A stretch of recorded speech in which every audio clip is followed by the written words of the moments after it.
They do have a timeout. Decide not to use it. Curry, way downtown. Bang! Bang! Oh, what a shot from Curry! With 0.6 of a second remaining. Yo, what's up, everybody? This is the Outlet Pass Podcast. I am your resident JT McConnell, the homie's homie. More importantly, my real name, Justin DiVirgilio. And again, sitting with me in South Philadelphia is my co-host, Dante Parentozzi. What it do, baby? What it do? What's good, Dirt? How's it going? I'm doing all right. Feeling pretty good. Not really, doesn't have to do with Sixers or basketball related. The Phillies have really turned it around.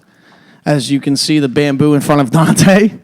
Well, not you. Well, not the people. You. Well, the bamboo tree is here. Your boy Brad Miller is put us on. So past 4 games been a little better than the last 7. How about that? That's true. And hopefully the bamboo can transfer over to the NBA. And what I want our Sixers and other teams I'm a fan of, just players, I think they should do, as what I would do as their GM. And since last Thursday when we were recording during the NBA draft, and obviously the NBA draft happened. First things first, what did you think, feel, how did you react to what the Sixers did? I thought they were decent moves. I think the Celtics got us a little bit in terms of what their approach was for the draft, but our approach was a little different, so I think it also helped us. I think the Jonathan Simmons move on draft night was actually one that people really didn't recognize, but was really important. If I ever see an update ever again by Bleacher Report that said Simmons traded to, where did he go? Wizards? Or something? Where'd he go? He went to the Wizards for the 42nd But it pick. said Simmons. Come on, he ain't Simmons. Yeah, he's Jonathan Simmons. Oh, man, he got me all frustrated. But, we got $3 million? We got $3 million for the. They basically gave us $3 million for the pick, which is very Washington Wizards-like, I guess, because God knows what direction that franchise is going in. So I was like, all right, cool. We got $3 million, and clearly that was to have extra $3 million for Jimmy, Tobias, possibly JJ, or another free agent that they would like. Yeah, it'll be interesting to see. So Boston fleeced us. They did well. Did they fleece us? I don't feel that they was fleeced the phrase. us. I'm just repeating what I heard. I don't know. You have to see. They took the Celtics took with the original pick they had. 14, they took Romeo Langford from Indiana. That was a good pick. That's cool. He's a lot of talent, can score. Had his worst three-point shooting year last year. That's not good, and he's coming in with like a hand injury, I believe. Then at 22, they got Grant Williams, very smart player, old player, so he'll fit right in. Yep. I think that's a good pick. And then they got Carson Edwards, who was also a good pick, but they retooled, basically. So what does that tell you from the Celtics' perspective? That they at least had like a plan, and I don't know what it is about. This is the second time, so yeah, I guess I could say this. I don't know what it is. Like Danny Ainge targets the Sixers in ways that they know. Like it was common knowledge apparently amongst the league that the Sixers wanted Thibault, and they told him, "Don't work out at the combine. Don't work out for other teams. We want to pick you." Now, as a 22-year-old with an agent. He's going to tell the other teams. Yeah. Because he wants his guy to get as high as possible to get as much money as possible, so he gets as much commission as possible. Now, with that, like they just knew that information. Yeah, and they forced them to move up, even though I believe the Sixers probably would have if they really wanted them like that. It's just they made them give up more picks than... They gave up one pick, actually. They only gave up one pick. Yeah, the 33. Which included with the 24, obviously, but it was a switch on that respect. So it was a switch. But they didn't want the 33 because it cost them dollars. So that's why they had, the approach is for them, they want cheap players, and I guess a second-round pick is a cheap player, but they got to solidify the fact of getting the max, so then they'll figure out the rest with their guys. Well, the Sixers, they traded 33 and 34, and Boston, real quick, going back to Boston, they got a pick from Phoenix, which they wound up taking a guy the Sixers could have gotten in Ty Jerome. So he's not on there. So as Sixers fans and people playing the Celtics, they don't have to worry about Ty Jerome. Thought that was kind of noteworthy in my mind because I thought he would have been a nice fit. He could have been less athletic Landry Shamet of last year. Right. He could have came in and played immediately. And no, they traded 33, 34. Then they traded, which, I mean, that's fine. If the higher second-round picks are more money and you're focusing on money at this point in time in the draft and for the offseason, cool. Then they trade 42, like we said, to Washington with Jonathan Simmons. Cool, waste of a roster spot. Good trade move. It's a good move. You got to remember, this is essentially, they freed up a good amount of money from this because this is all stems back to getting Fultz off the books. Yeah, because then it's full circle. Now the guy you got from Fultz is gone as well. So you don't have to worry about any guards that you have doing you no good, wasting time. Then they had 54. Well, they also drafted Jordan Bowen with the 42nd pick. Well, that was a hot second, right? Yeah, I mean, Jordan Bowen was one of the most athletic guards in the draft. He played at Tennessee. He was there. I think he was a senior. So, like, old people like the thing with Thibault, it's like, oh, he's old. He's like the same age as Ben Simmons. Yeah. At 22 or whatever. He's a year younger. And he's played in... But what do you want? You don't want young guys as a Sixers team, right? How many young guys do you truly want? You need guys that are a little more poised, balanced players because the Sixers are here to win right this second.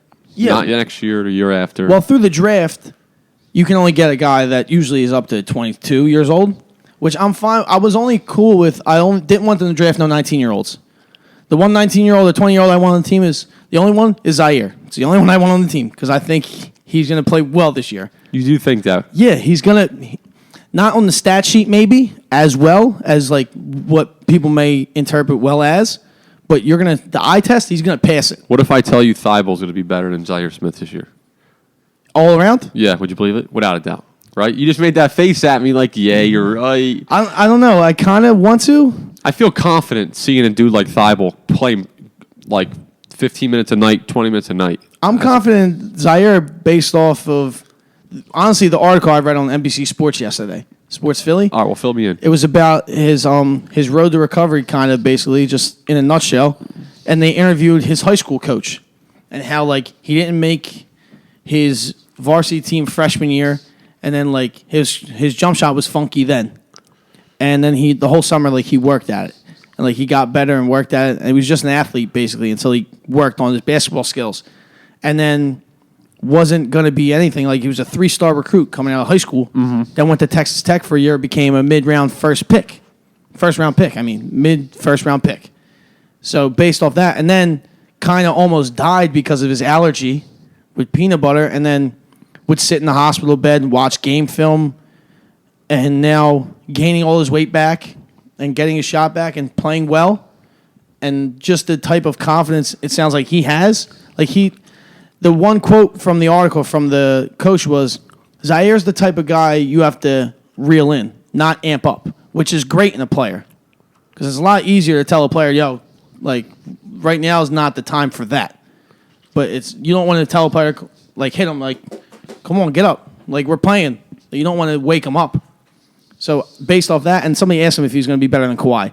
He was like, no hesitation. He was like, yeah. And then he laughed. He said, well, I'm going to try. Yeah. But he was compared to him. I'm just confident in him. He's going to be, I think he'll be more offensively impactful than Thibault. I don't know. We'll see. I don't know what type of role he's going to play on the Sixers this year. But that's okay. No one knows. I thought Fultz, if anybody remembers who listened to the podcast faithfully, knows that I predicted Fultz 15-5-5. That did not translate well. He didn't sniff it. I actually had a higher expectation before, but someone told me to lower that, so I went with their 15-5-5. That didn't even work. The last interesting thing about the Sixers draft was this little thing by Kyle Neubeck. I guess it's not there anymore. I'm not going to search for it. Whatever. It was something about giving away the Miami pick, the 2024 second rounder, in exchange. It was like really crazy, but whatever. Like it wasn't good. I forget. Why? Because that's what by that point they'll have these young cats in the league that are supposed to be. Yeah, high I mean, school just players. having It'll be deeper. just having picks for that time. I mean, the more picks you have, the more you have in trades. Mm-hmm. And honestly, this is the last thing. The Sixers roster after the draft is very young. It's Embiid, Simmons, Zaire Smith, Jonah Bolden, Matisse Thybulle, and Mario Shayok, who we didn't even speak about. He was the 54th Shake will pick. be on the team.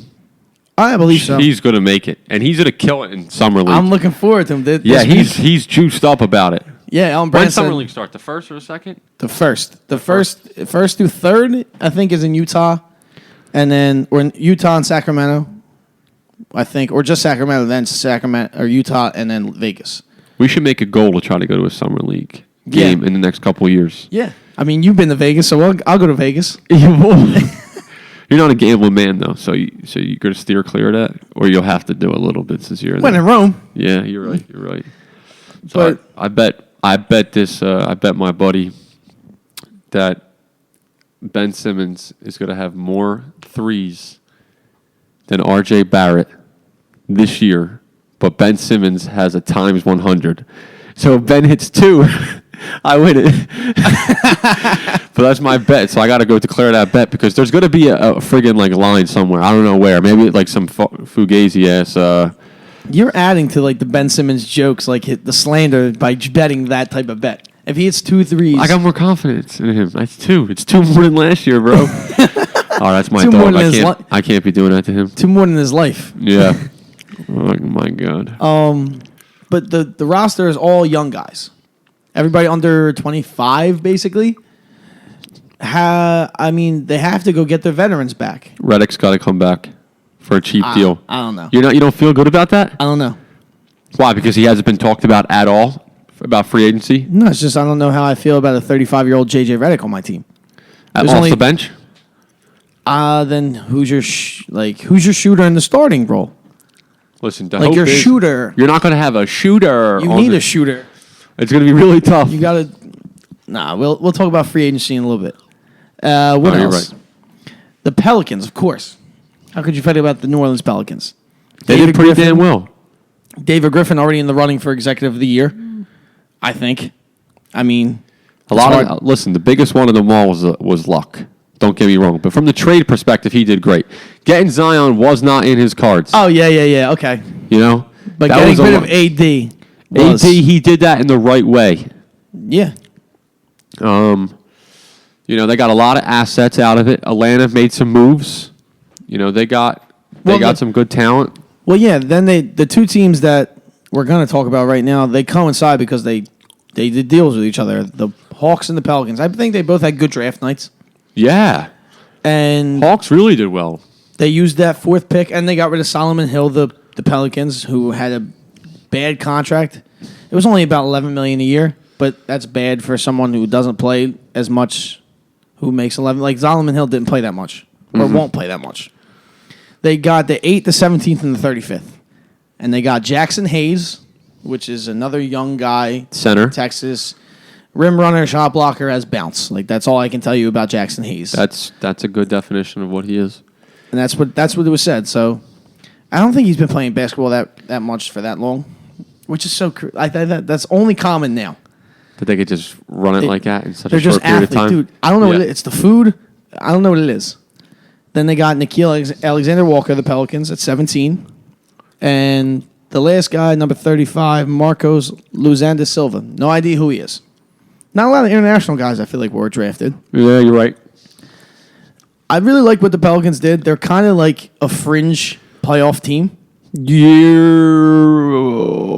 I mean, I don't know about all that. they have a lot of talent. What's fringe? Listen, Fringe is Sacramento's going to be on the fringe this year, and they're a good squad. There's a lot of teams in the West, Exactly. bro. If you finish 12th in the West, you may be 8 games out of the eighth playoff spot. That's not bad for a team in the Pelicans who got rid of a franchise talent. Yeah, a superstar. Yeah, they're superstar. That's what I think they are. They could fall lower in case. I don't know if David Griffin's even done. Who knows if he's done? It's only the first 2 months of his tenure as Pelicans GM. So he could not be done. I mean, there could be some guys he traded, like Lonzo Ball. You could flip him again if they'd like to. That would be interesting. Yeah. I don't know if he has the balls to do it. Yeah, he's got the balls. He's got balls. What's he scared of LeVar Ball? Definitely not. Then you have with the Hawks making me feel good the entire night, making me feel good about them being possibly the Brooklyn Nets of the 2019-2020 season. Which is something you said. You predicted that last episode. Yeah. You said that. That was good. They really did it. They ran it that night. They got Cam Reddish, which people are really excited about. 7-foot wingspan. He was talking about the first time he dunked. I was watching today on TV. Was the 9th grade. And then it was some two-handed like a light dunk. Oh, he like got the it coming glide? off the right. Yeah. Mm-hmm. And he said he started to gain like 3-4 inches every year. And man, he said he thinks he's done growing now, but I wouldn't even be shocked if grows another inch or two. He's only 19. And they got a good young crop of kids now. Yeah, they got DeAndre Hunter with the 4th pick from the Pelicans, which is the oldest guy out of that core. He's 22. Him and Kevin Herter might be the same age. And he can score the basketball. Yeah, he'll do what he's asked to do, basically. And giving the Hawks the credit that they deserve goes with their GM. They have a young GM. He's basically brand new. I believe he started last year, which started. I think he made the Luka trade. So he stuck his neck out to get Trae Young. Yeah, and not get Luka. Yeah, all right. Because they're building it around Trae Young. They have the small guy who can handle the basketball, score the basketball, pass the basketball. Then you have everyone else who can do those things as well, but he needs the primary ball handler. And everybody's big. Besides Trae Young, everybody's big. Think about that. 7-foot wingspan Cam Reddish. Yeah. 6'7" Kevin Herter. 6'7" DeAndre Hunter. 6'10" Johns Collins. They don't have Alexander still, do they? I hope they don't. Just wait, for they their do. sake. He was on the team. He was on the team. Wait, okay. but I have to ask you now. That asset that they got from Dallas last year to make that adjustment, that landed them Cam Reddish this year? Yeah, I believe so. And you got to look back on that and saying that as good as Luka is, I think Trae and that asset of Cam Reddish will pay its dividend. Not yet, but it looks good looking back on it. I see what you're saying, and it's because like Luka is such a home run smash. Yeah, he's going to be an MVP candidate probably at some point in his career. Yeah. But then the Hawks made up for what they did by making extra moves. Like the deal with the Pelicans didn't pop up until 2 weeks ago. Mm-hmm. So then they made it worth their while to get that and then get the players they wanted. So they essentially got they had a lot of 3 assets. players for Luka Doncic, which is so crazy. An 18-year-old, you had to trade for 3 guys or like you had to receive 3 guys for one 18-year-old. But that's how good Luka is going to be. And I think the Hawks look like they decently hit on it right now. So that's pretty good. Like they hit. They definitely hit. It's tough to hit, man. It really is. Like, people coming out saying, this guy's good. Oh, this guy's good. Who? Like, what is that based on? I understand. But you've seen guys flop. Like the 5 through 9 guys, you don't even hear about. Last year was a different year. Last year, all those guys performed well. They were like all the first team, the first 5, and then 5 through 10, second team. Like a lot of them covered that area too. But that typically you start to fall off. But you're seeing drafts get a little deeper. We got a steal at 20. Yeah. Not a steal, well, but since he was projected higher on everybody, like different boards, he was maybe high up or the same round. Because he offered that defensive quality that a lot of winning teams really need. A lot of these young teams can't play defense. That's and why don't want to. Yeah, that's why teams struggle. That's what it be. That type of play is going to be a separator for us. Yeah, he helps Ben Simmons a lot, obviously, because of the disruption he creates with his arms and his deflections and blocks. It's going to be interesting to see. Transition basketball is what will be key for the Sixers again this year. Exactly. We lacked it a little bit towards the end of the season. Yeah, I would say so. And then the playoffs that you had to learn how to play without it. No one really. Let's see. The only other first round selection worth saying to me would be Kevin Porter Jr. He went to the Cavs. Jelly Femme. He looked incredible as an athlete. Drew League. Drew League is playing? Drew League baller. He played last year. That's when I learned about him. No. Well, last summer. Was it last summer or 2 summers ago? Whenever, before USC. And, he was balling. He looks like he could score the ball. He's crafty. He can play. He's a good-sized dude. He's a good athlete. Very good athlete. Very good athlete. But, apparently, the USC wasn't totally thrilled with him. Got a little suspension, a little issue. But now he's on the Cavs, a team that's not forcing you to be the man right now. So Cavs don't know what the Cavs are doing. he can work on himself. Hopefully he does. What else is there to do in Cleveland? There's nothing to do. I'm about to say, you got to figure out something to do there. Get a baddie. They will be there, at least for the NBA game. He's fresh, so he'll definitely pull. All right. He had the green suit. I know you saw for the draft. He was killing it. I don't care what they wear. He was first team. Can we talk about that with the draft? All right, Monty. All right, yeah. You real quick. The presentation. It was really long, dude. It was almost 6 way hours. too long. Oh my god. I thought we were going to pick by 8:20. I was way off. It was 9:30 by the time. I realized that once it started, I was like, yeah, it's going to be 9:30. Because it didn't start for a little bit. Oh, my. Everything is the worst. The last But team, they got theirs. They made money, of course. Wait, hold on. NBA won. NBA always wins, dog. NBA always wins. The last team we got to talk about. The final team we will talk about is, of course, the Charlotte Hornets. And on the line with us right now is official Raptors correspondent, referee evaluator, and NBA salary cap aficionado, Matt LaRoche. How you doing, Matt? What's going on, guys? Doing good. We just want to get your opinion on your second favorite team in the NBA, the Charlotte Hornets. The Charlotte Hornets are not doing so great. I'll tell you that. I don't know. I mean, the Kemba's leaving. I think it's pretty confirmed at this point. And going to the Celtics. What's funny is I was looking at their cap space as an aficionado, as you've just mentioned, and they're pretty much at the cap anyways, even when Kemba leaves. I think they got about $5 million in cap space once he leaves. So where's that money tied up? Nicholas Batum is getting paid $25 million a year, so that doesn't help. Bismack Biyombo, he got absolutely paid from his 2016 playoffs with the Raptors because he makes $17 million a year when Lord. he should be a backup center on any other team. So, well, there it is. Not great at all. And they drafted P.J. Washington out of Kentucky. Basically, I feel like they've had the same draft, first-round pick for the past 2-3 years. Like, when is one of these guys going to make a difference? Yeah, exactly. I'd also like to clarify, in a previous podcast I said I'd been to the city of Charlotte. I've only been to the airport, which I think is on the outskirts of the city. You can still see the skyline, but I just wanted to make sure that I wasn't feeding you guys false information. When did you have to take that airport? Going to I got the connecting flights to Cancun, buddy. Oh, what it do? Look at you. All right, so, Josh, what are we going to get into first? We can talk about Dame versus Marvin Bagley. Did you guys listen to the diss tracks? Of course not. I did. He's not a music guy. I don't bang with that. Matt probably didn't either. He's held. I know. I did. I listened to Dame's portion of it. You didn't listen for the response? How do you listen to half a battle? It's like watching half a game and go, I'll find out who wins. Yeah, no, I pretty much just assumed that Dame was going to win. It was a pretty good one. It wasn't bad. Like for an NBA player that I don't know, I've never seen had a history of rapping. It wasn't that bad. And then Dame? Yeah, Dame. Because Dame's got bars, bro. I just didn't have the time to listen to Bagley's. I just assumed that one of them, if one of them got destroyed, it would have came out in the news. I don't know.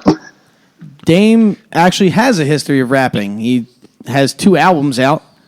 And they both put out 2 records each. The one corny. I actually have some analysis with this because I liked it. It's cool. Marvin Bagley called him out on first take in case you're wondering where this spawned from. Okay, what do you say? Max Callerman asked him a question of, are you the best baller rapper? And as a alpha competitor rapper, what are you supposed to say? Of course. Yes, I am. So he said yeah, and then Damian Lillard, I think that was a couple weeks ago, and then for whatever reason, decided to respond. He used 2 Drake instrumentals, both diss track instrumentals. The first one more memorable than the second one. It's called Marvin. Okay. Like the meme Drake, like Soulja Boy did. Uh-huh. And then Marvin Bagley responded with one called Checkmate. And personally, I love Dame. I think he's a really good rapper. But I think Marvin Bagley got him. Hey! I don't care about the second one they each put because in the first one, Marvin Bagley said, you put out 2, they were gassing. Marvin, you did the same thing. You got gassed and put out a second one. But based off the first ones, I think they won. Bagley won. Yes, Bagley won. Yeah. But Dame was making some good points as well. A lot of good, high-quality rapping from NBA guys. Did they talk about NBA shit? He said, what did Dame say on the first one? He said, I got respect in both careers, moving steady or something like that, speaking of ball and rap. Yeah. What else was he talking about? He said, I'm knee-deep in the game, you barely scratching the surface, or whatever. Hey. So, and then Bagley commented about him having $100 million, but he said he don't care about the money, whatever. He actually made a good point about rap. He said, without that Lil Wayne verse, you're just another guy in the booth. Well, I was like, oh, all right, Marvin coming for the head top real quick. But that's how it's supposed to go. So we have a tie. You think Dame won, Matt? I think Bagley won. Dante has no answer because he didn't listen. I got no answers. Now, after that was all during the draft. Then, fast forward a couple days. Monday is the NBA Awards, where we could start with your team, Matt. The most improved player of the year by a whopping 86%, Pascal Siakam. I think that was an easy one to pick. As much as I wanted to see my guy Montrezl Harrell get more votes, Pascal was clearly overwhelming. He was a contributor completely all year which wound up being the best team in basketball. And I don't know if they can't combine finals into it because they do it so late now. But he had a very good finals and a very good playoffs. Uh-huh. I think it was well deserved. Well deserved. Yeah, no, I don't think. I think the narrative started for Siakam. I think in even like December and going into January, we kind of started talking about how he was the most improved because I mean his points just doubled. You could tell he's more comfortable on the floor. Because I mean, at the end, it's like I'm sure we've all heard this before. He's only started playing basketball for about 6 or 7 years, so there's definitely being even comfortable like with the ball in your hand, comfortable in certain basketball situations that people that have played for 20 years kind of already know. And so, well deserved. I think the really only other person that could have possibly won this was D'Angelo Russell. Yeah. But I think you already had. That's the problem with the most improved award is you kind of sometimes have to be like really bad at the beginning to win it. Like D'Angelo Russell kind of suffers from the problem that he was already kind of good. I mean, to a certain extent, like he was a decent player when he got traded from the Lakers. Not like spectacular, but like he certainly performed better this year. But it wasn't as big of a jump as what Siakam did. So you can argue every day, all day, on which one you would want on your team. But yeah, no, definitely well deserved. Matt just said shout out to the Phoenix Award. Remember the Phoenix Award at CCCS? Yeah. Started from the bottom, now we're here. Now, Luka Doncic won Rookie of the Year in a landslide. I believe he got 98%. How much? I thought Trey was going to get more votes than that. I thought Luka was going to win it. I didn't think it was going to be like 98 to 2 in first place votes. Well, it was 2 Atlanta votes, 2 Atlanta journalist votes. Probably. Come on, let's be real. Everybody knew. Everybody knew what was up. As a now turned fan of Trae Young, because I didn't enjoy the way he played in college, glad it translated better to the NBA. I wanted him to get more votes, but based off of the hype of Luka Doncic and how he started way better than Trae Young, it makes sense why it was so overwhelming. But it's just not fun seeing somebody win 98 to 2, just in anything. Let's see, Defensive Player of the Year, back to back, Rudy Gobert. Pretty fair. I mean, I don't even feel like arguing because like Embiid could have been in there, but he missed too many games, I believe. Paul George was up there, and so was Giannis. So it's not like it wasn't stiff competition. Gobert's never made an All-Star team. That's crazy. Yeah. But he's a 2-time Defensive Player of the Year. Listen, I don't want to see him cry again. I'm happy he won. That's all I got to say. I don't want to see him hit over powder again when he gets ejected. So I'm glad he got his second Defensive Player of the Year. Kudos to the Jazz. They're winning in the past couple weeks, getting Mike Conley. Now they have the Defensive Player of the Year again. It's cool for the Jazz. Now, former Sixer Lou Will won his third Six-Man Award and now has 3 Six-Man Awards along with Jamal Crawford. Well-deserved. Nobody drops 45 off the bench except Lou Will. So it's just... Nah, he's a rapper. We'll talk about rappers. We ain't even going to get there. We're going to talk about rappers. I think he has like one song. Or one feature. Yeah. Meek. That's all all. you need. I want it all. Yeah. But talking about Lou Will, did anybody see that interview with Gilbert Arenas? What was he on, the pod at Gilbert Arenas podcast? No He was acting like Canada was a third world country in that interview. Yeah, he really was like, "Oh, we can't wait to go on the road." He's like, I can't. He was saying like, I can't raise kids here. Like it was any different than the U.S. Like, seriously, he acted like Canada's like across the ocean. Yeah, Lou Will is not. He's an Atlanta boy, right? Yeah, he's from Atlanta. So yeah, he's not. That's a whole different shakeup for him, bro. Wait, tell me when Lou Will played for the Raptors. He played for 1 year. He actually did pretty decent, but he was just an absolute liability on defense. Some stuff like that was, I believe, we lost to the Wizards. We got swept by the Wizards in the first round that year. We were decent. We were okay. He played really well. I think he won Six-Man of the Year that year. I believe so. And Drake made a song, Six Man. It's a good song. Wait, that was 2015? I completely forgot. That makes sense. That's a great song. And that's called Six Man because of Lou Will, and then he says 2 girls like I'm Lou Will because he has 2 girls. But like they're cool with it. Like they're cool with each other. Like it's that type of relationship. He currently has 2 girls? Or that back then? Back then. I mean, I feel like if I you think he still does. What's he got? Yeah, no, I think he still does. Yeah, I think like if you have that lifestyle, I don't think you ever go back to a singular. Would you? If you could finesse it? I'm pretty sure he does more than 2 still. I think he's consistent with 2. All right, we ain't got to get all into it. 2 girls. I'm talking not like ones he finds on the road. I'm talking about girls. Like, yeah, true. He's with them right now because it's the off season. Nah, he's in. Where's he at? Wherever He's in Bermuda with Kawhi Leonard. Barbados. Where is it? Barbados. What a do? What Blue Jays jersey was that? You think? Who was in the back? I'm thinking. I'd hope it's Guerrero. Well, what if you hit him with the Joe Carter piece? He only wears champions. Joe Carter was a champion. Yeah, Vlad never won, right? No, I mean he's talking about his son, Vlad Guerrero Jr. Sounds. Yeah, that would be an ultimate flex if you went with the junior. Now, Coach of the Year is Coach Budenholzer of the Bucks. I think that was an easy one. The best record. The Bucks weren't supposed to be first. He was, was it second year? First. Yeah. First. No, it's his first year with the Bucks. Yeah. First year with the Bucks? Wow, he just left Atlanta that recent ago?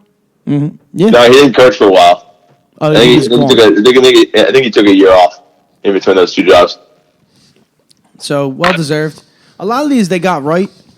It's just this was a new award. I never heard of it. Bradley Beal won the Community Assist Award. I can't argue with people. I can't even tell you who should have won. Mike Conley won the Sportsmanship Award and Teammate of the Year. Again, win for the Utah Jazz. John Horst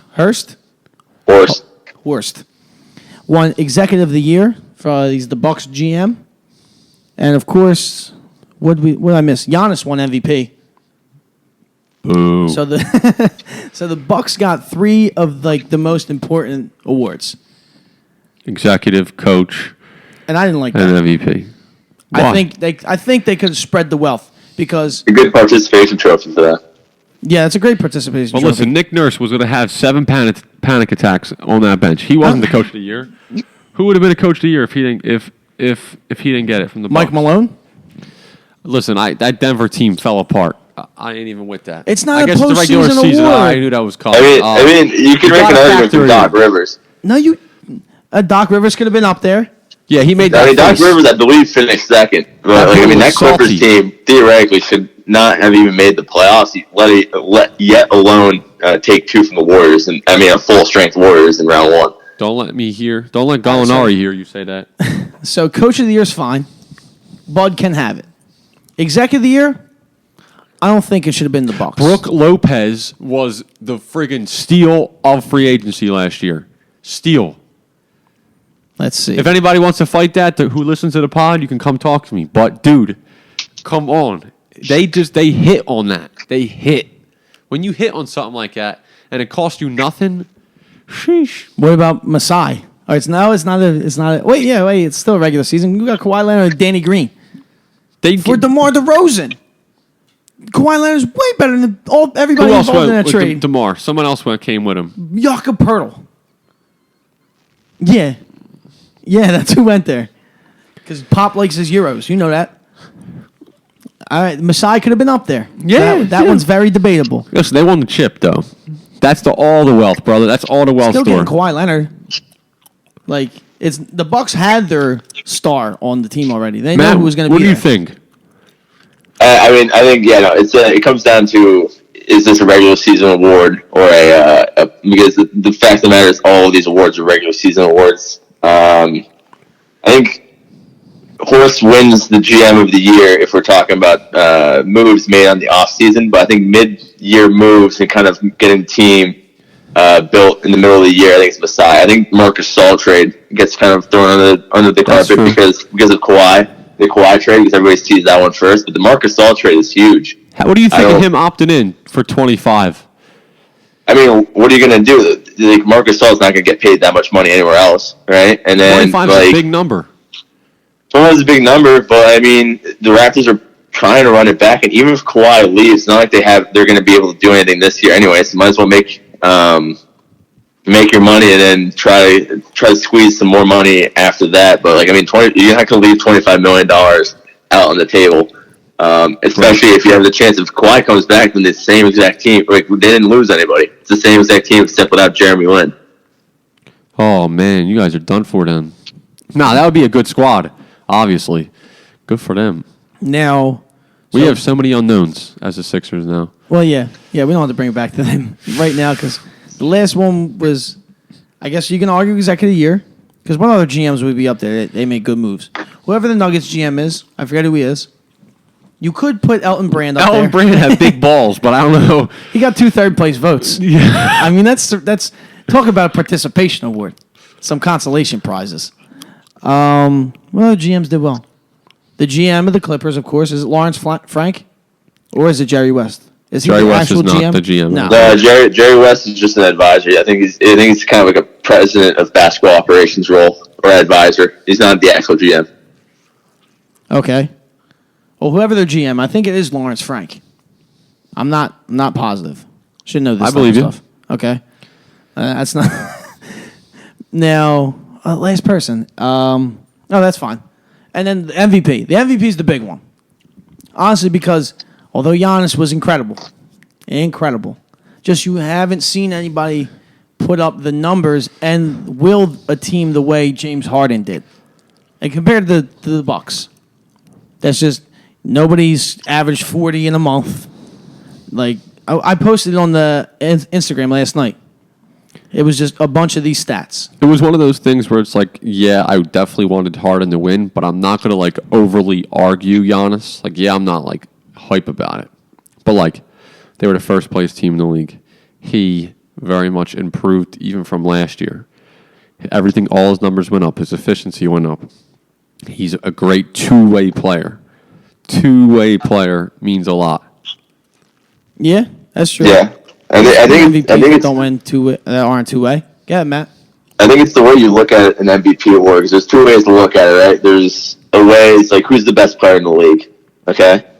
And that's usually what wins the MVP, but you can also look at, if I take this player off this team, who's the worst? Which team becomes the worst, right? And I think if you take Giannis off of Milwaukee, that team is terrible. Yep, I agree. Because the entire point of Milwaukee Bucks is give the ball to Giannis. If he can't score, he's going to draw so many defenders. that all their 3-point shooters are going to be open. If you take them away, then that team is just terrible. It's just a bunch of guys that can spot up, shoot threes. No one's going to be able to create offense besides maybe Chris Middleton, right? So I think the Rockets are still, I mean, they're not great by any stretch of the imagination, but I think they're still okay if James Harden goes down, right? You know what I mean, this season. So as much as James Harden, I think James Harden was the better player, right? And I think James Harden should have probably won this award. But I can still see a way where you're just like, all right, Giannis is the most important player to the team. So at the end of the day, it's the most valuable player. It's the most valuable player to their team. That's the way you can look at it. The James Harden does this count as being two-way? He was second in steals and deflections per game last year. He plays the passing lanes. And does that include Giannis just beaming a ball off his head? What did he say? He said when Giannis winged the ball off his head. I saw that in real time. That looked like it. The trophy thing where they were clowning him was hysterical. They were throwing the MVP trophy off Harden. And I thought it was I think Harden should have won anyway, but the Rockets didn't. They posted the real MVP.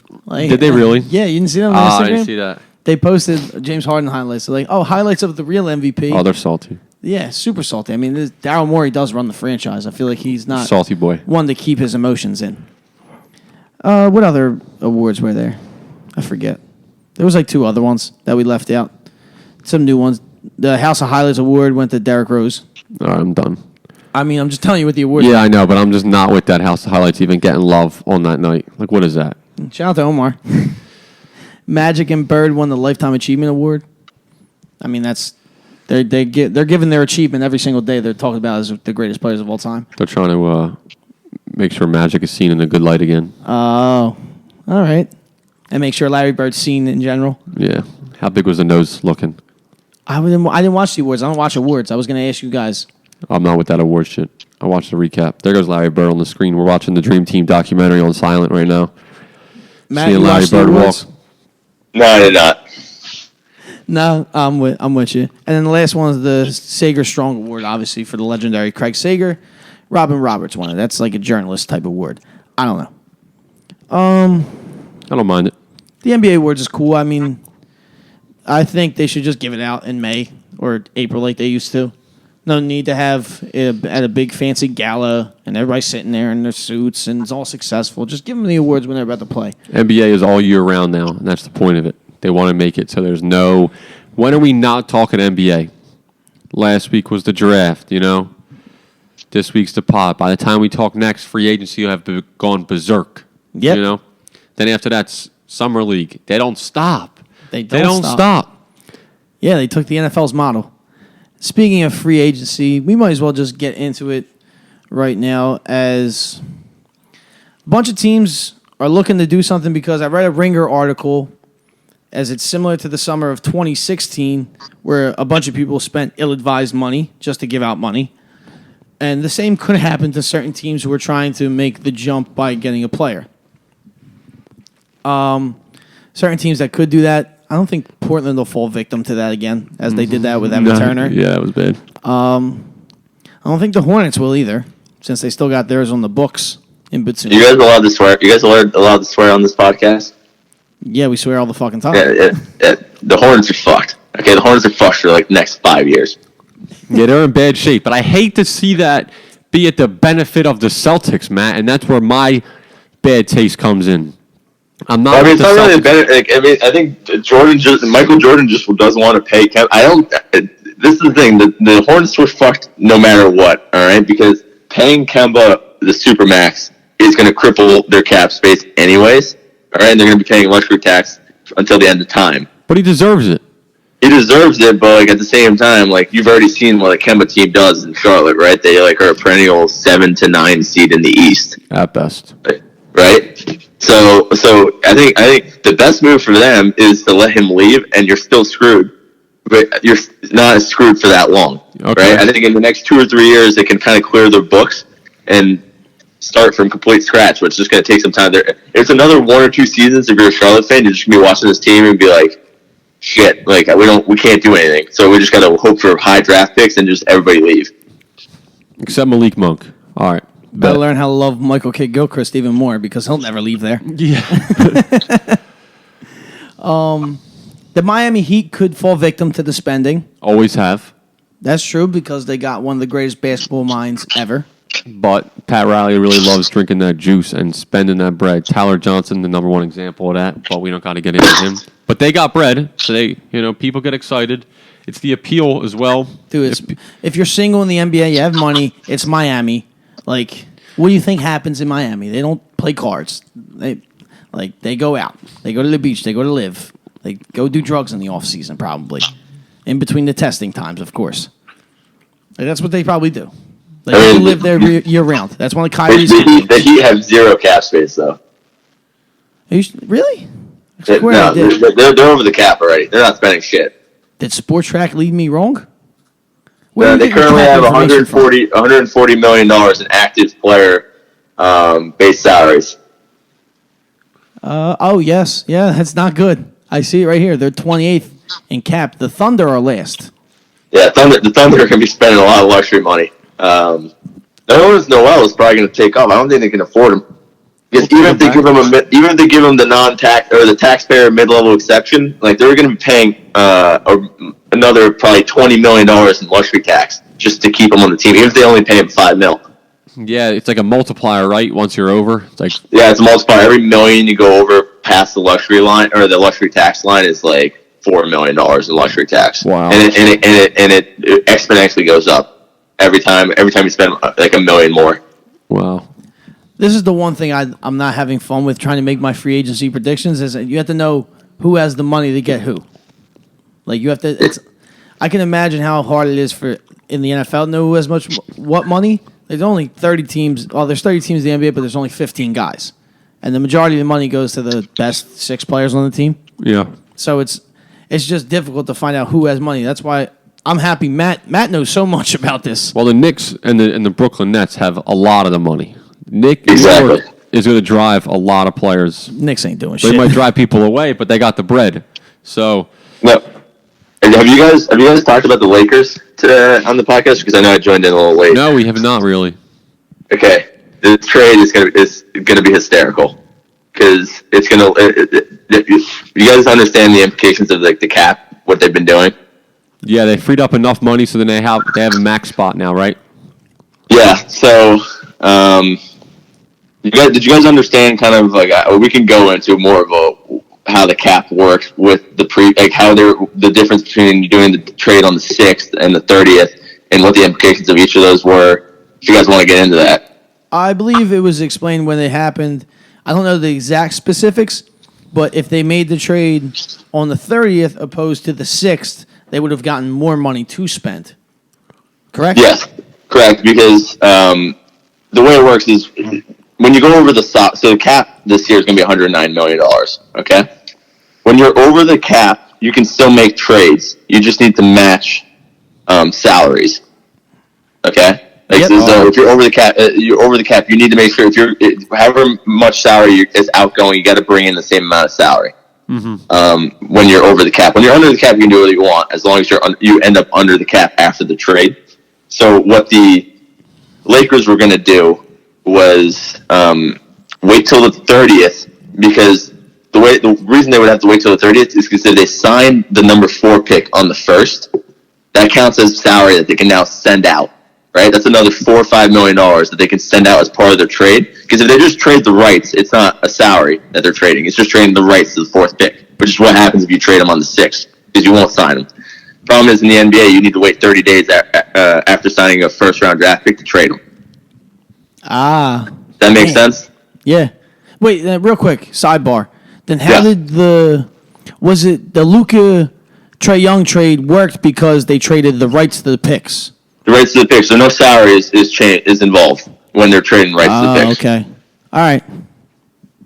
So now this doesn't matter anymore because what the Lakers just did was got rid of pretty much everybody on the goddamn team.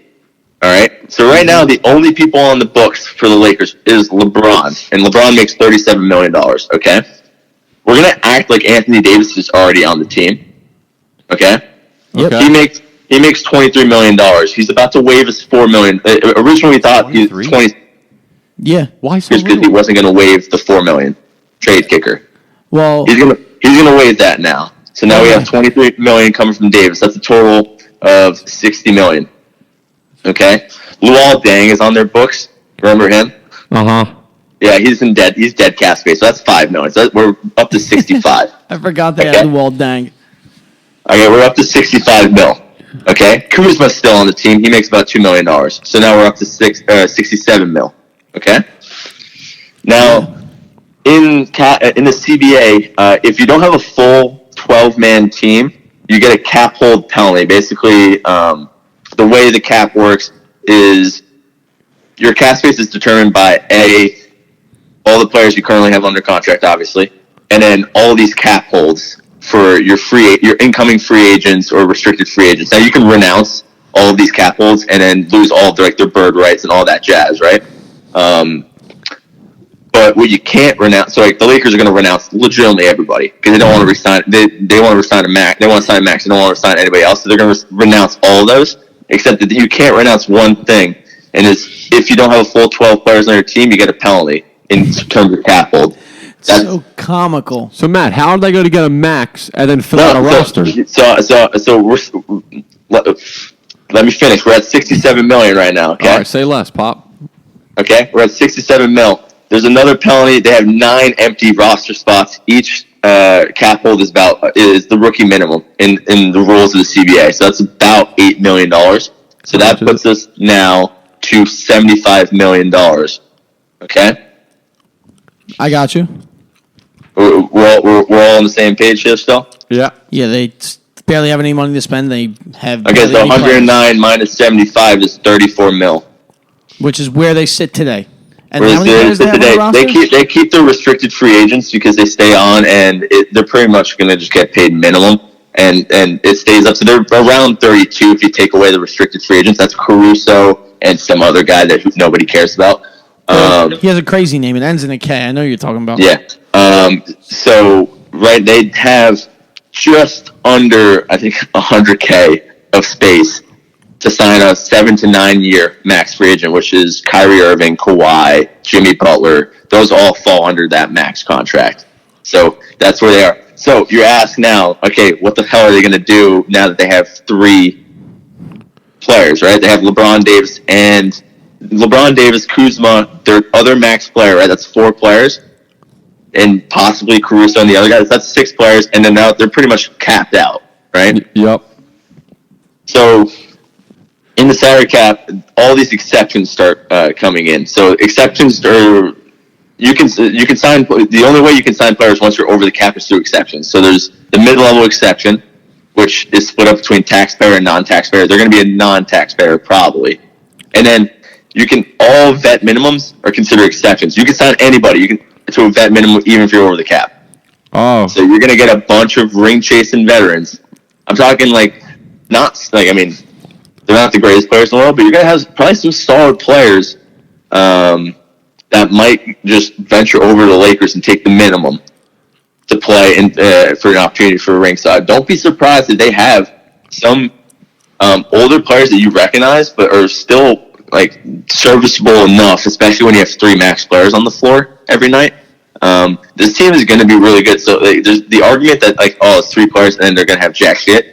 It's not really going to happen. Oh, and plus they get their second round pick too on the team. This is an additional body. I have no clue. All right. But it's an additional body because that also falls under an exception. You can sign the rookie players to whatever contract they get. He's the second rounder, so he's going to probably get the rookie minimum, which is around $800K. But they can sign him over the cap as well.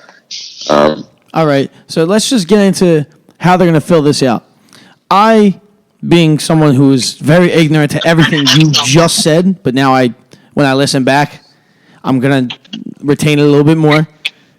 It's a route you can take when you want to get 3 of the top 20 players in the league on your team.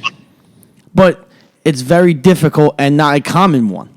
So what veteran guys will the Lakers target to get? Will they have to take the veteran minimum? Is that the only option? So the only options that they're going to have available to them, okay, all right, is going to be, just to kind of go big picture again, right? We have the soft cap. We have at $109 million, which they're going to hit. Okay. After that, they can't sign anybody unless they're getting signed through an exception. Okay, so the vet min falls under an exception. The rookies fall under an exception. Then they have one mid-level exception at the tax line, or like when you start paying luxury taxes, $132 million this year. Okay, $6 million above that is called the apron. That's $138 million. If they go above that, the mid-level exception basically decreases. So a mid-level exception for them, I don't think they're going to go above the apron. Is $8.6 million. Now, they can split that up, too. But they can use the mid-level exception to sign one player at $8.6 million. You can finesse so many things in the NBA. Yeah, we're following. Okay. Now, that's one way they can do it. Then it's all the vet mins, which, I mean, some vet, like, if you've been in the vet or in the NBA for like 8 years, you make about $2 or $3 million from the minimum. So they can sign as many as they want from there. What kind of names you got in that bucket? Any as well? Greg Monroe. Greg Monroe. There's a few. I don't have any off the top of my head, but I remember reading but like even someone like Rajon Rondo can come back if he really wants to. You know what I mean? Like players like that will probably, and like a lot of ring chasing vets that are on their last legs might show up for Carmelo could show up and play for the vet men, right? Tyson Chandler could come back. Exactly. Like all these players, and there's still a lot of decent probably players that are like 34, 35 that instead of going for like a $5-6 million deal somewhere else, will play for $2 or $3 million in LA to ring chase. I think they have their work cut out for them for sure. They're gonna try and do the dream team type, like super team, of course. That a bunch of people complain about, and this is honestly where I don't trust the Lakers though, because they're not good at finding talent that can complement. They need talent that'll take up the whole spotlight, the whole show. That's where the problem runs in. It's like, of the free agents that they might target, right? Is like Kawhi is the top one that you're like, all right, yeah, this makes sense. He wants to go to LA. It makes sense in terms of like spacing in the floor. They can maybe go after Kyrie. I think Kyrie would probably be the one that would be most interesting. I'd actually have more fun watching that.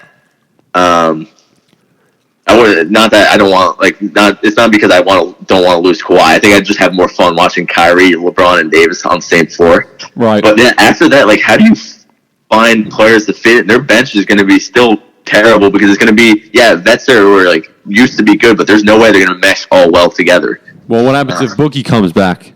I mean, joins back with Anthony Davis. That could be potential.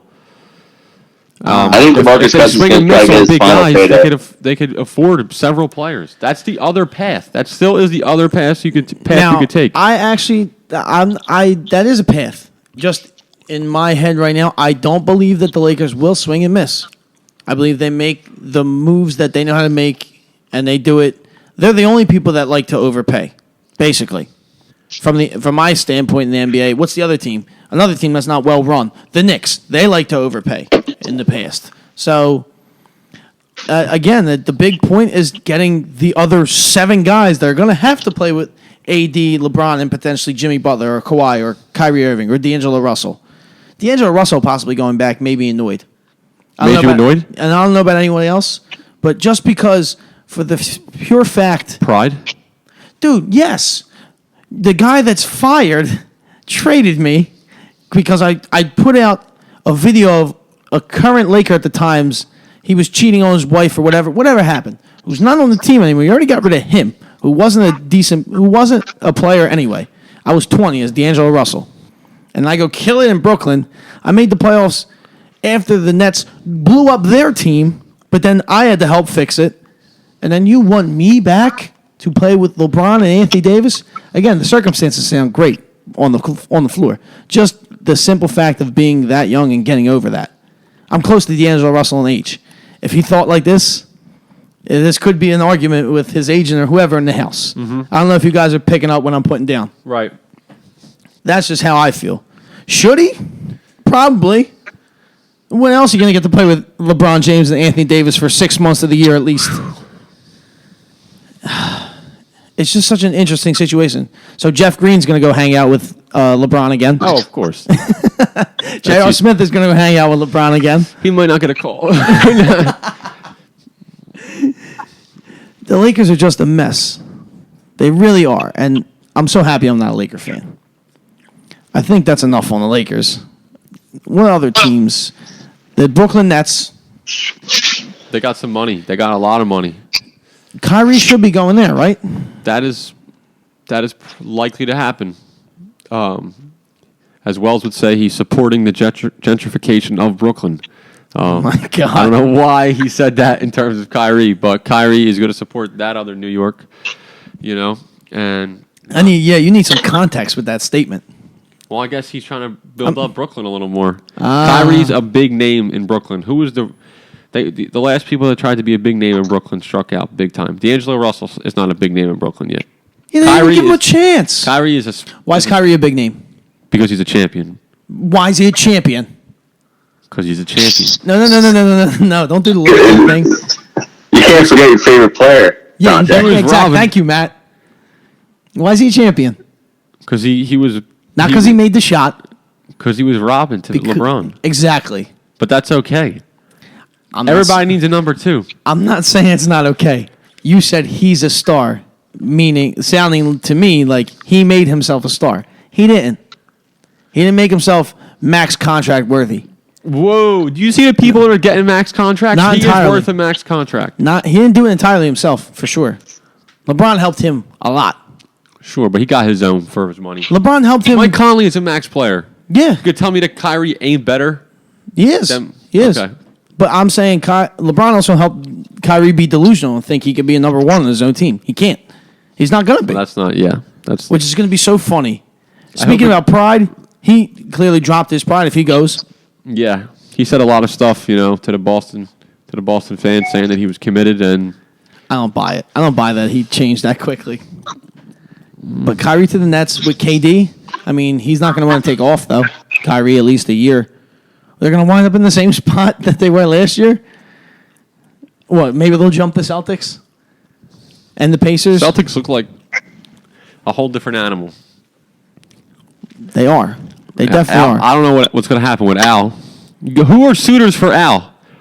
Dallas? I think the Mavs are a good spot. The Lakers, if they strike out on a max, I think is a good spot too. Mm-hmm. If they strike out on either Kawhi or Kyrie or D'Angelo Russell, what he just talked about, I think Al Horford's a pretty good solid spot for them, or a spot for him. And then Maybe. Does he get along well with Kyrie? No. No, You yeah. didn't hear anything about it. I have no speculation or any insider tweets. I want to start fresh. The Celtics, going back to the Celtics signed Kemba. It's going to be interesting because to sign Kemba, they have to renounce both Rozier and Morris. So those guys are gone. Which they'll happily do. But then Rozier... Morris had a good year. I know. But It's a tough loss. It's a tough loss for them. I think they'll bite the bullet because of what Terry Rozier did on ESPN. I don't think Danny Ainge liked that at all. I didn't give a shit about that because Terry Rozier, at the end of the day, is also a terrible player. Oh, wow. Wow, terrible's a stretch. I actually you enjoy his game. Yeah. Terry Rozier, I don't think has shot over 35% on any single one of his seasons. No, he's like an average shooter. I'm going to pull up his stats because I'm pretty sure. I see what you're saying. Terry Rozier is not a constant threat. Wells also Terry Rozier has not shot over 40% from the floor. So that's in both twos and threes. I'm not talking just threes. Twos. That's bad. Wow. Has not shot over 40% in any of the seasons he's played. The highest he shot 3-point percentage is 38%. Yeah, last year is 35%. And the highest he's ever averaged is 11 points a game. Wells thinks he's going to New York Knicks.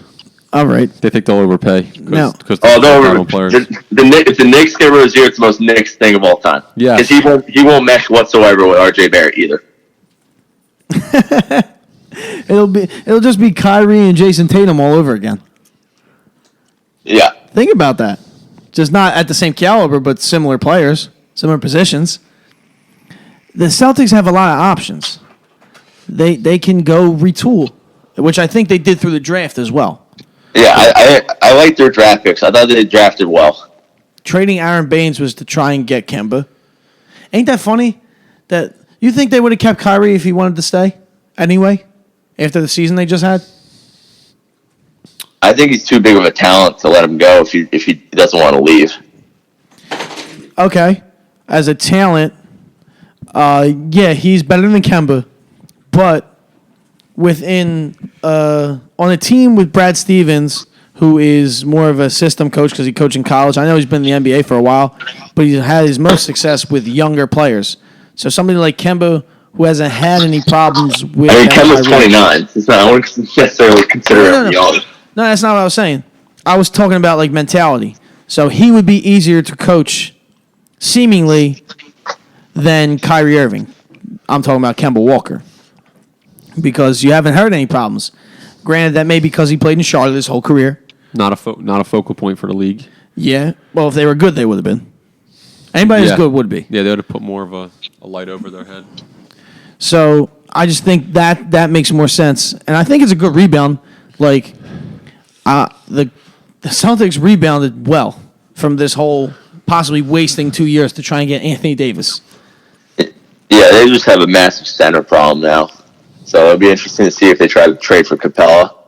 But they got no one at center now. So do you think it'll be a 3-team deal with the Sixers involved for Capella? You know, obviously it's been talked about, you know, Jimmy Butler for people like Capella, Gordon, PJ Tucker involved, and Sixers ship off Capella.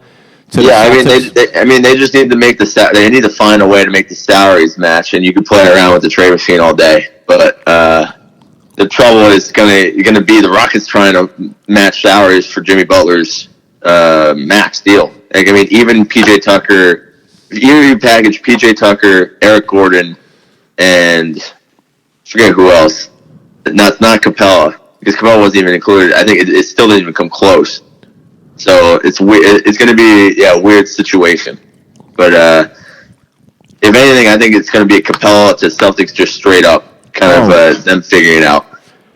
Daryl Morey is doing them, and the Lakers are really parallel to me. Just two GMs that have like probably the most work to do in the league, because essentially Daryl Morey is trying to put a bunch of stars together, and the Lakers are going to do that, I think. Hey, Elton Brand's job ain't easy either. He's got to literally fend off. Same with Toronto's got. They got to fend off other teams who could offer a beautiful city, you know, in L.A. It's tough. You know, Toronto and Philly are not L.A. by any means. You look out the window, homie. It ain't the same. I know. I don't know, man. Have you seen the L.A. traffic? It's no fun. I've sat in it. It's not fun. Listen, they could ride helicopters. They really could. LeBron's going to pull up in a helicopter this year. I'm going to stamp it. Who wants to ride around in that helicopter? LeBron James, the best businessman in the league. Switching numbers, he's going to sell way more jerseys now. Come on. All right. LeBron is can we clarify jersey sales, please?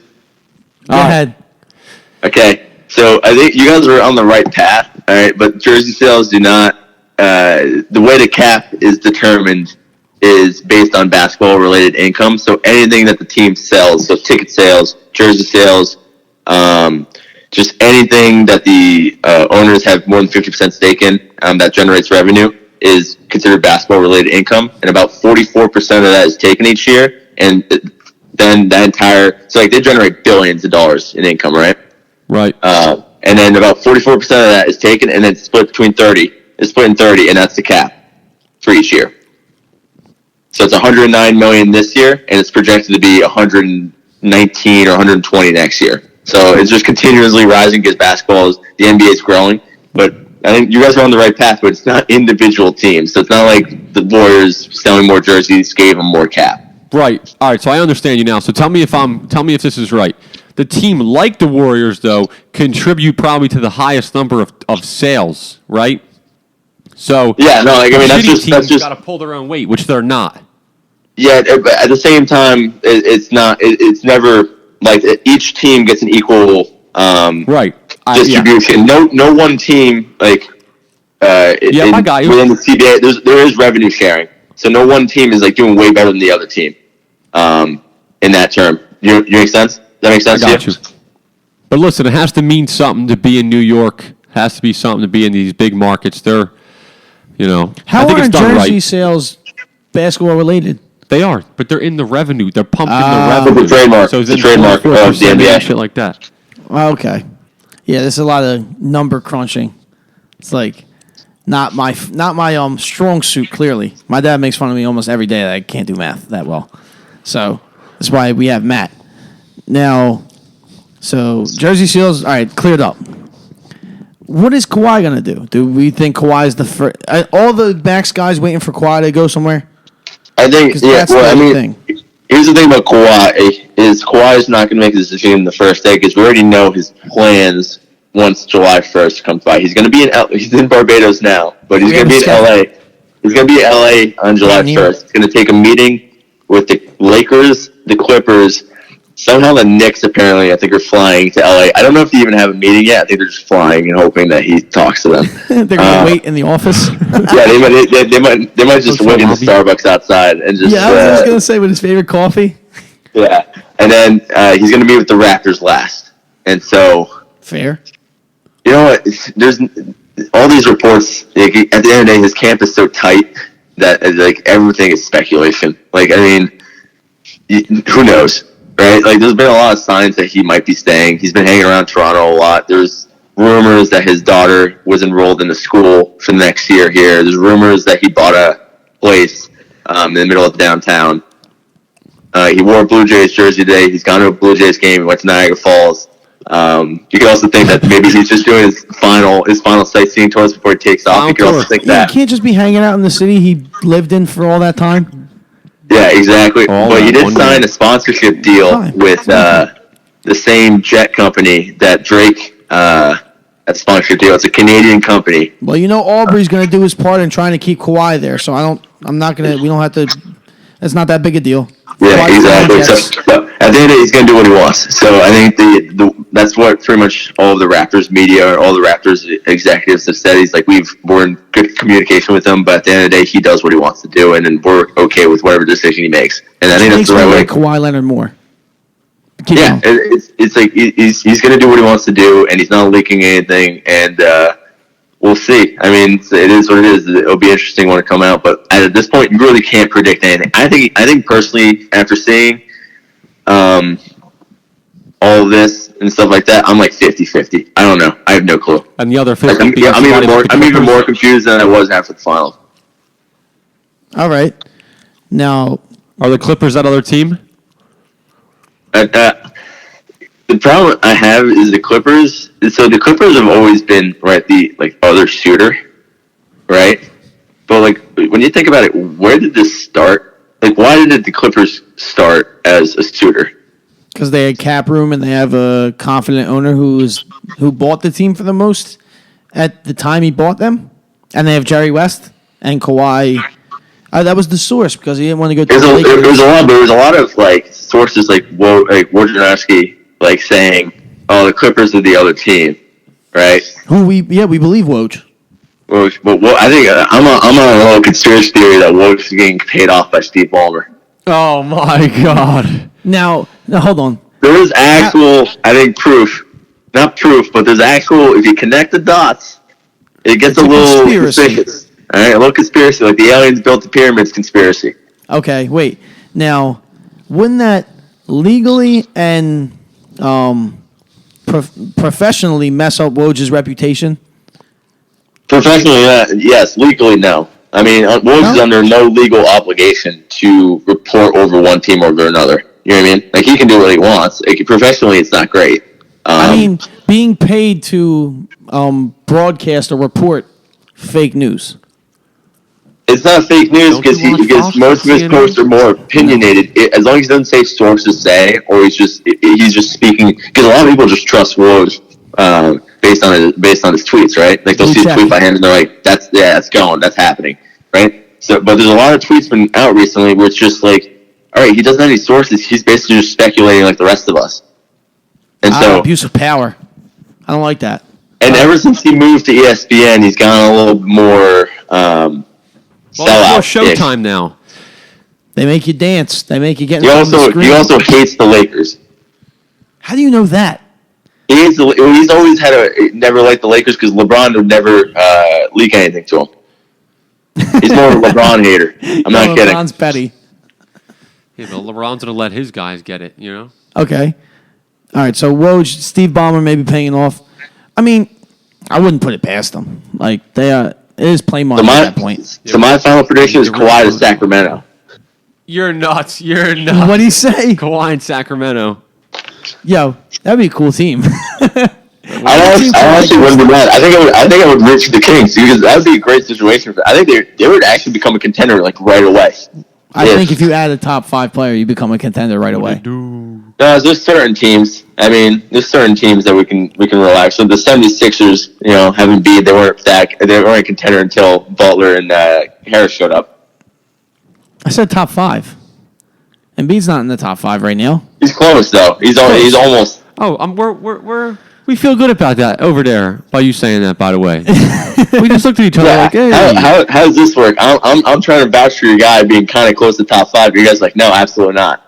No, we know our place. It's all about knowing your place, you know. Yeah, understand the situation. Well, yeah, I don't know how we got on Kawhi to the Kings. So I think it's basically Kawhi to the Clippers or Raptors. I don't think he goes anywhere else. I don't see why he should go anywhere else.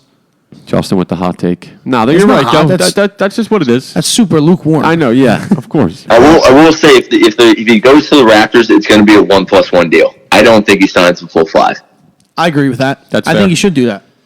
I think makes sense for it's both either sides. it's Raptors 1+1 or it's Clippers 5, like is whatever the max. I think it's 4. 4. Yeah, Yeah, because 4 he's years. not on that team. What's And that? don't you get the 5th year because of the team you played with the previous season? Mm-hmm. Yeah. Correct. Yes. So it's 4. So if Kawhi goes to the Raptors and does the 1+1, so he essentially takes the Sixers off-season slogan of running it back and then probably prepares to rip our hearts out again. No, we just do all of this. And then we do all of this again next year at the same exact time. But if we run it back, No, I'm saying that's what they'll be doing next year, and then they possibly could do it for a 3rd time. But if the Sixers run it back, it would be interesting. Do I don't know. I don't want to be heartbroken again. Let me tell you. I'll just be honest with that. Speaking of the Sixers, do they run it back?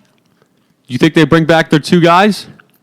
I think they bring it back. I was never on the Butler or Rockets hype train. I think the 76ers bring both of them back. I think it's a smart decision.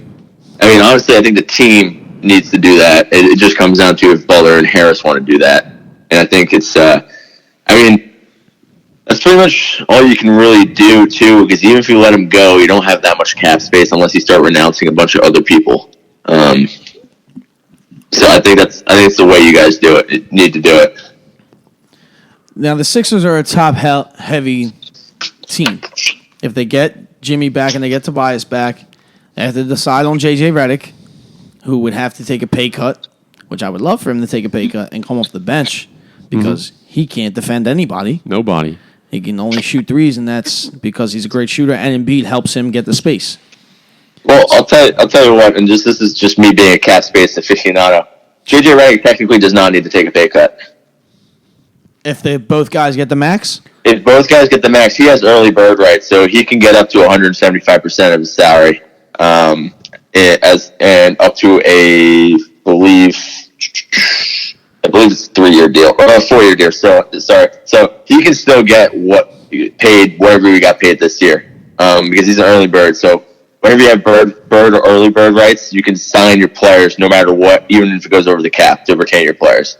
So there's a lot of loopholes. Yeah. It's like They finesse with the best of them. Well, the good thing about the 76ers is they're really built to run it back because all of their players have bird rights. So you could legitimately just pay them or you could just get everybody their money. You would pay an exorbitant amount of luxury tax, but I feel like the 76ers ownership has kind of given the green light to do that. Facts. And then really the only person you lose is James Ennis.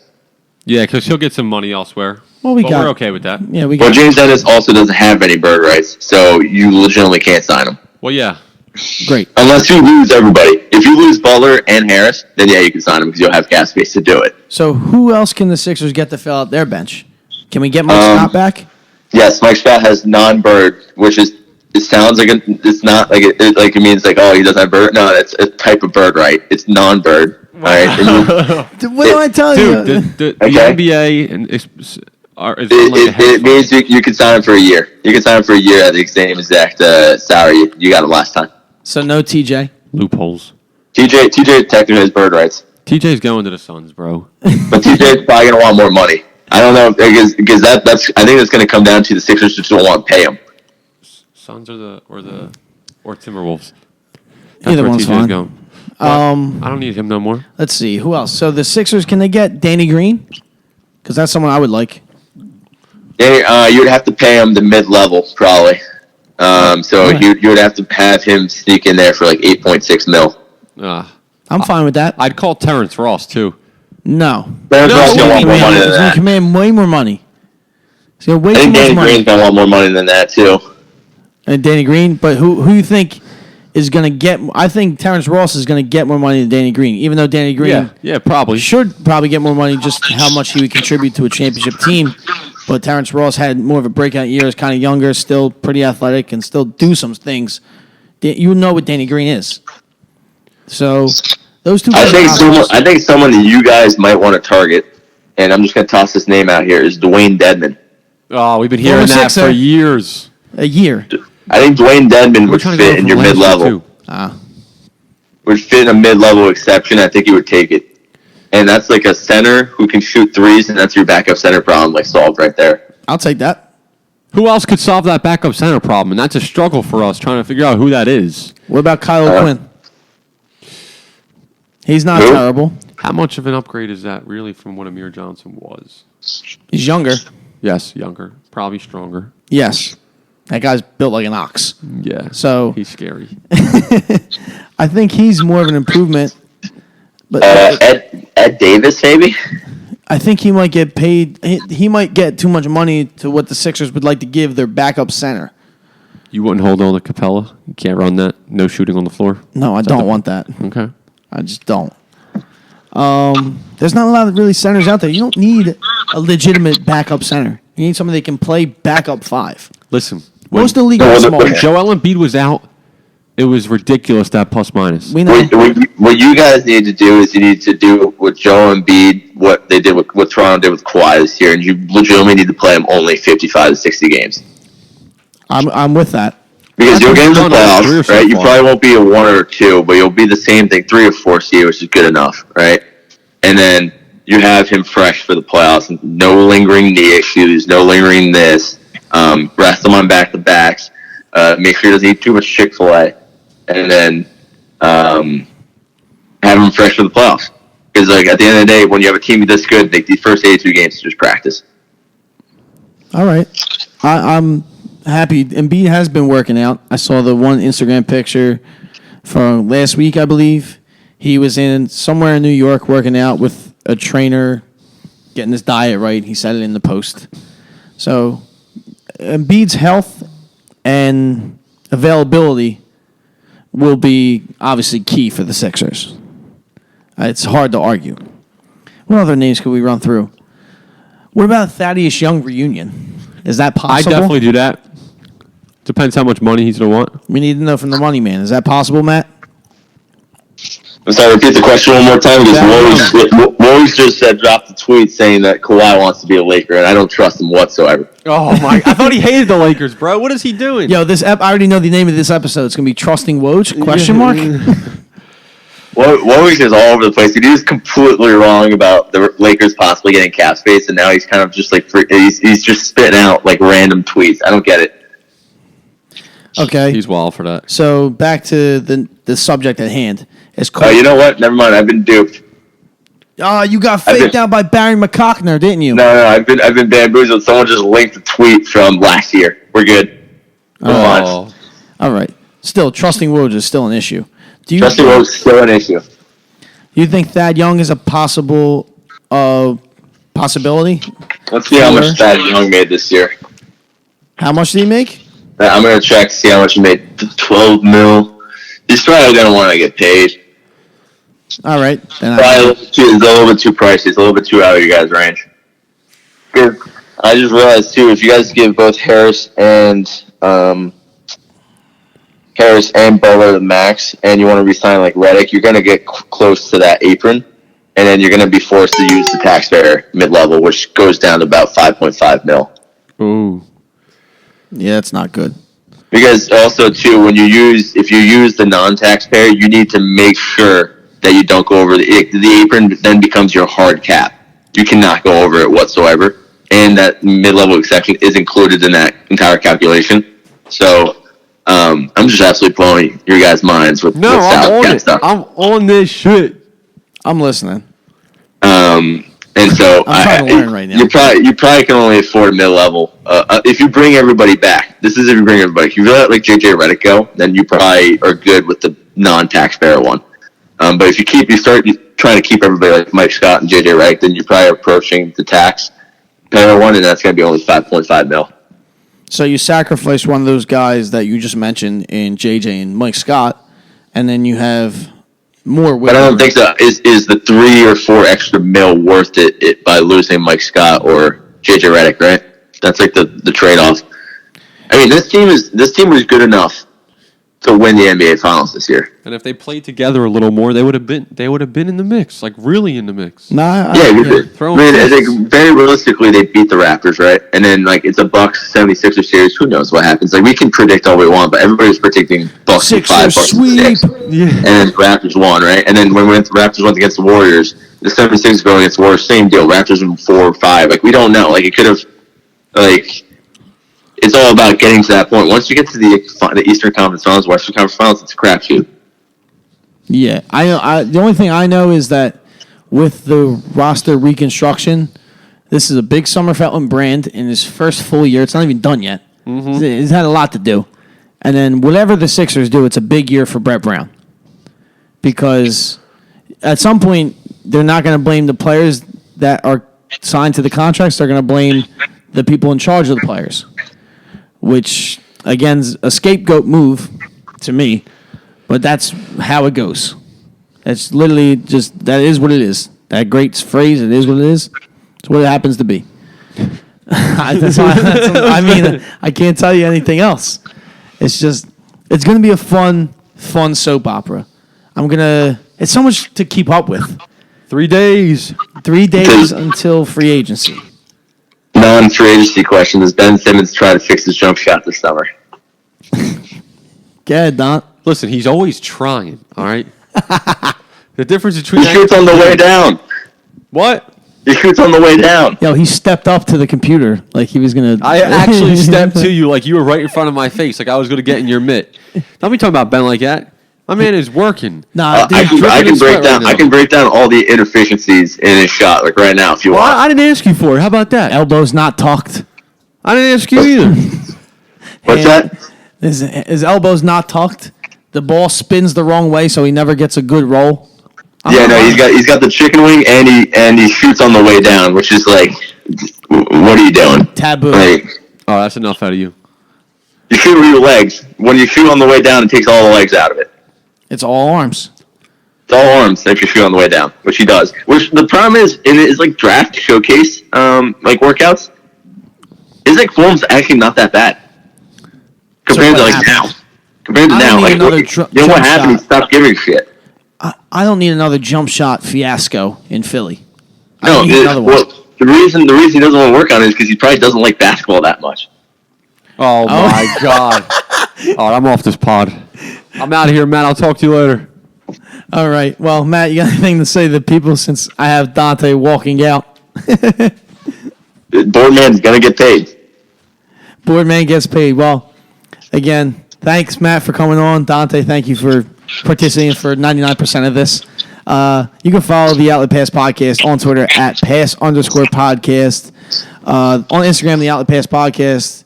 On Apple Podcasts, Spotify, SoundCloud, YouTube. Search the Outlet Pass Podcast. Subscribe, like, rate, 5 stars, review it, share it, retweet it, tell a friend to tell a friend. You can follow me on Twitter at _JDirgilio and same thing on Instagram. This has been the Outlet Pass Podcast. the ball being our opinions, and we're passing it out to you. Peace.